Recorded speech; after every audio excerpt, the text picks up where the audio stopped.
Cynthia, thank you so much for being here. Thanks for having me. Cynthia, you've had an excellent career. I mean, the biggest radio station in the country, aerospace, big tech, you've done it all. And then you decide to start your own company. So Did. we've kind of touched on that before the recording, but can you tell me why this was the right time to let this all go and start your own business? Well, I mean, that's a really loaded question. Um, I I never really had ambitions to start my own company. It was never something that I said I wanted to do. I feel truly that the trajectory that my career took and just the way life unfolded for me, this was just a natural progression for the services that I'm offering through my company, Monarch Solutions, to be born. Um, I was raised in a household where working and career were very important. I saw both my mother and my father build careers. My father in foreign exchange, my mother owned her own recruitment firm. And my parents really instilled in me the importance of education and building something for yourself that you could be proud of. And so, yeah, that began the journey of me getting a degree in marketing and working for electronic component distribution, going back and getting a degree in journalism, working in project and program management afterwards, in aerospace and tech, really just honing my skills, discovering, first of all, really what not only I was good at, but what I was good at that really had a strong impact and where I wanted to go with those skills. Um, and that's where ultimately merging my skills in communication and planning and logistics led me towards the last 15 years of my career being in project and program management. Um, Over the life of my career, I had two major interruptions. And these were the life defining, life changing interruptions, where at 34 years old, I had to take a leave of absence to care for my mother, who was diagnosed with metastatic bladder cancer. She was just 58. And just 6 years later, when I was 41, I had to take another leave of absence when my father was diagnosed with a rare disease called Creutzfeldt-Jakob disease, and I had to care for him uh, as he was dying and passed away. And I'll tell you, Antoine, you don't plan for these things to happen, right? These are moments that literally rip you out of your life, and they did that to me.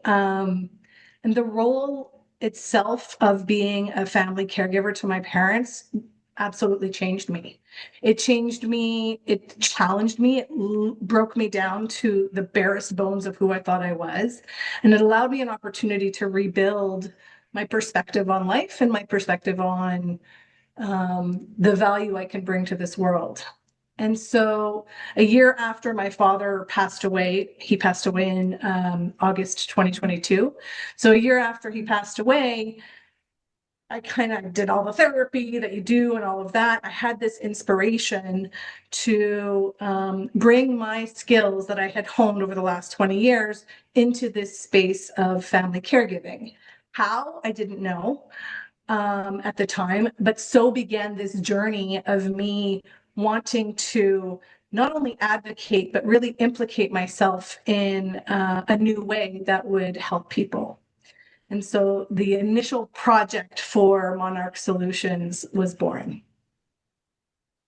Well, first of all, Cynthia, I'm really sorry for your loss, and I can see that this was a big pivot in your life.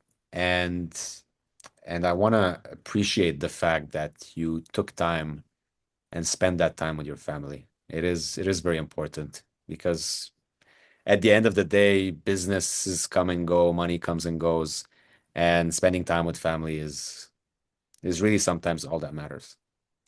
Uh, Absolutely. so I'm curious, with all these different experiences, all these different industries, do you feel like you were kind of discovering what you liked in each one of those positions along the way? Or was it more like, I learned this from the first company, then I learned that, then I learned that, and you just piled on different experiences, and then you bring all this knowledge into Monarch? Yeah, I think it's a really great question because I think it's more of a both and rather than either or. My first degree was in marketing, and marketing is a very general term. And I always used to admire people. The thought that I had when I was younger was like kids who were, they would do fossils or dinosaur bones, and they decided from the age of 8 that they wanted to be archaeologists, and they planned their whole life around knowing that this is what they were going to do, right? And I never really had that. I knew I wanted to be a career woman. I knew I had this kind of interest in marketing and communications and business. My dream was to be a Broadway actress, but that was childhood dream.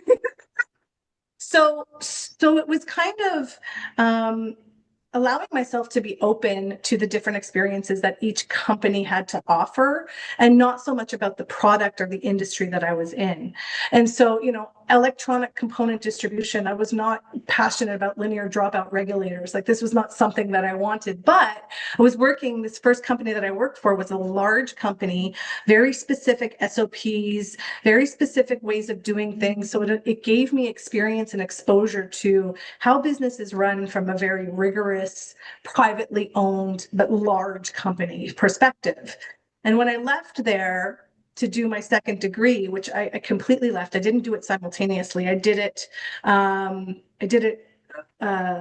one right after the other. I left because I felt, do I want to work for the man for the rest of my life? So it was this, okay, I'm going to go develop my skills elsewhere. And so throughout my career, it was more about finding the right fit and finding the right opportunities for me to grow personally and professionally. That Each step of the way allowed me to uncover what else I wanted to learn, how else I wanted to grow. Because the more you open up and expose yourself in areas and skills that you didn't even know you had, and you follow the things that light you up, then that takes you down this path of, finding different companies to help you fulfill those personal and professional goals. You said you wanted to work with people, and I believe that the most difficult challenge in any company is people. It's just unpredictable. I mean, you can look at the data, you can look at the dashboards, but people are extremely complex. And if I look at Monarch, you say that you help organization retain their top talents. And that in itself is sounds extremely challenging because people leave or stay for different reasons. Yeah. So I'm curious, if you start working with a client, how do you how do you establish this relationship? Is it you spend a lot of time really understanding in depth how they operate, the different people they have on? Is it a long journey or is it more of a transaction? I come in, I fix the problem, and I'm out. Yeah, it's a relationship that needs to be established through information, but mostly through listening. So, what I do is my solution through Monarch is not the be all end all for all of employee retention and all of employee engagement. I really target very specifically and very nichely addressing something that is currently not on the radar for the majority of employers, which is bringing caregiving to the conversation. Um, when I left to do a leave of absence when I was working in aerospace, and again when I was working in tech, both times to care for my parents, it was my employers who were the exception, not the rule, who were the ones who stepped up to say to me, hey, do you know that we have this program where you can take this leave of absence? Hey, do you know that you have all of these resources available to you? And you know, that was a cultural thing that they brought to the table. Now, right now, 1 in 3 employees is a caregiver. 1 in 3 employees is a caregiver who's juggling and all of these challenging things that come along with that role.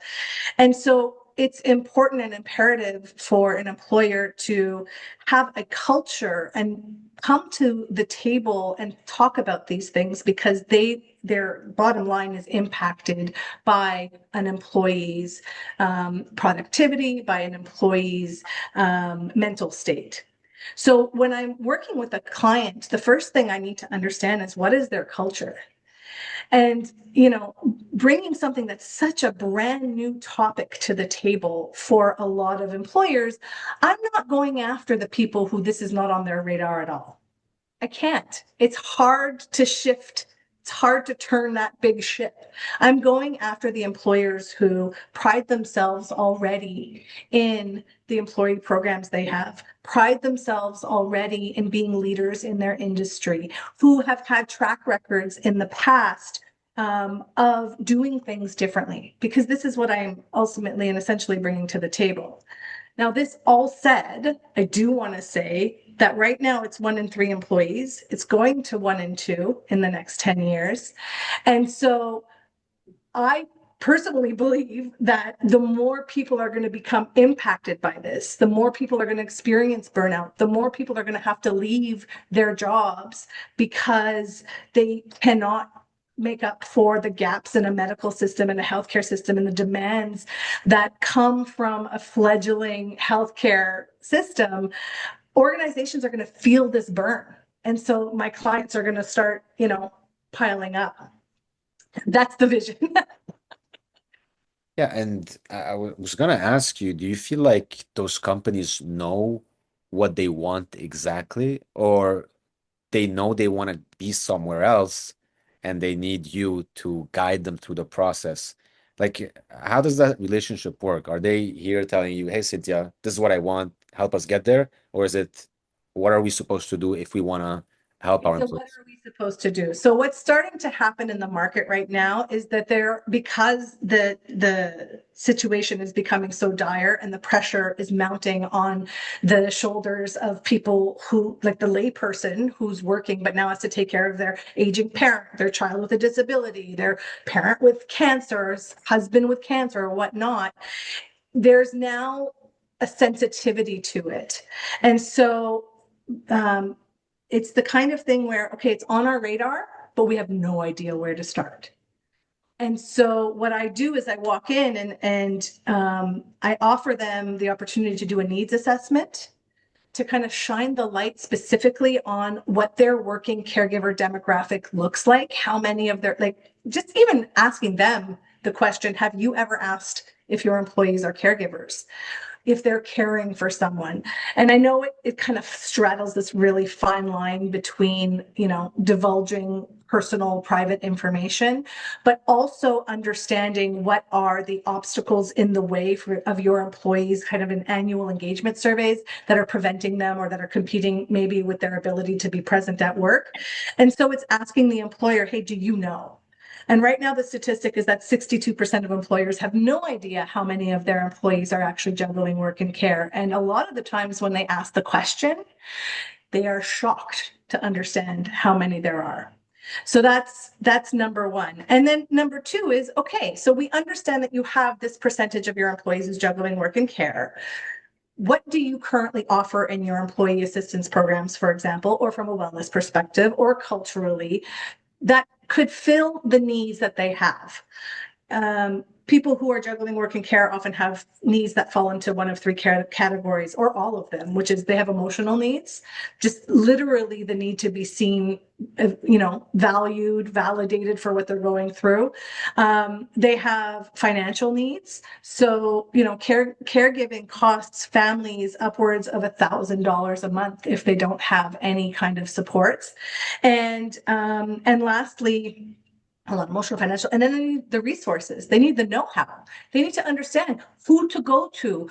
Um, Caregiving might be born of a healthcare need, but it could create the need to have somebody mow someone else's lawn or take care of setting up a house to accommodate a wheelchair or whatnot. So, every step of the way, a caregiver is kind of reinventing the wheel, and they need to have access to resources available. And an employer might already offer that. And they just have to, again, shine the light.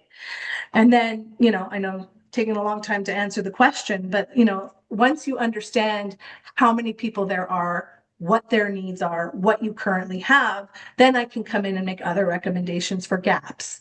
Management sensitivity training, empathy, emotional intelligence. This is something that's so critical, just to be able to acknowledge what somebody else is going through. I also offer workshops directly to employees that could be integrated in their employee resource groups and other programs like that, to just help give tools to the employees themselves, who are either looking to plan and prepare or who are going through, crisis and firefighting. Cynthia, that makes so much sense to me. And I feel like it's one of those things where you don't understand the impact unless you've lived it. And and here are the facts. Let's talk data for a second. Yeah. The population is aging. The average employee is demanding more comfort in their business because right now they can work from home. So basically work for any company from the same place. So Yeah. benefit is a big topic. Yeah. And on that topic, do you feel like this will eventually become a deal breaker, just like working from home was a deal breaker?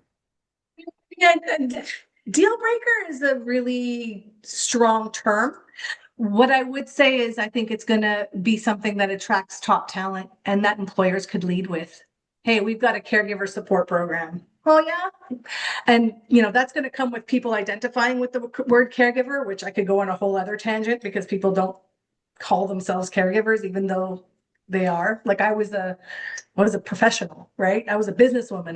I'm taking care of my mom. I wasn't a caregiver, but anyways, yeah. So deal breaker, no, but I think it's going to be something that's really, really going to be a leader, an offering that a leader can offer.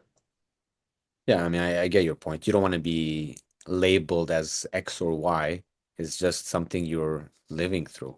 And I I want to ask you this, Cynthia, as someone who's been through this, and I want like employers to listen to you now.